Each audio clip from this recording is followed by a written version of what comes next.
Ijaz cakap dia kata okey, dia nak join untuk Ni pasaan ni. melatih run 5km.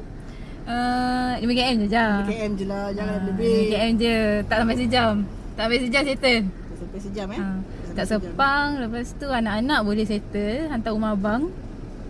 Abang Puan kan? Apa pun ada. Boleh kan? Boleh hantar kan? Boleh.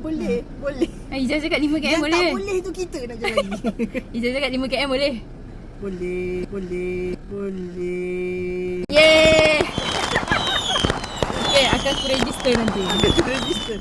Boleh. 9 boleh. Bulan 9. Sempat lagi training. Tasik kat depan ni je. InsyaAllah saya training. Okay, ini adalah day 1 Ijaz akan training. Pasal dia training. Yeay, kita buat lagi video akan datang.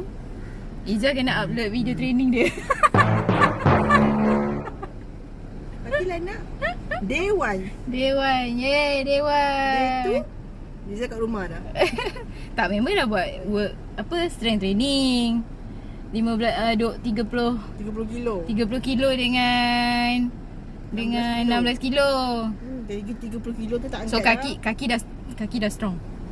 Kaki dah strong. Nak train jantung ke? Sebab Intan pun kena train jantung dia. Ya Tuhan. Okay, jumpa bulan 9. Yeay. Okay Jah. Okay Jah. Dia muka paksa rela. Ya, Ijaz cakap okey. 5km okey, dia kata 5km okey. Thank you Tan, sebab kau Ijaz boleh berani untuk join. Good startup. Okay, bye-bye Jah. Pergi Jah. Bulan 9 Tunggu registration successful.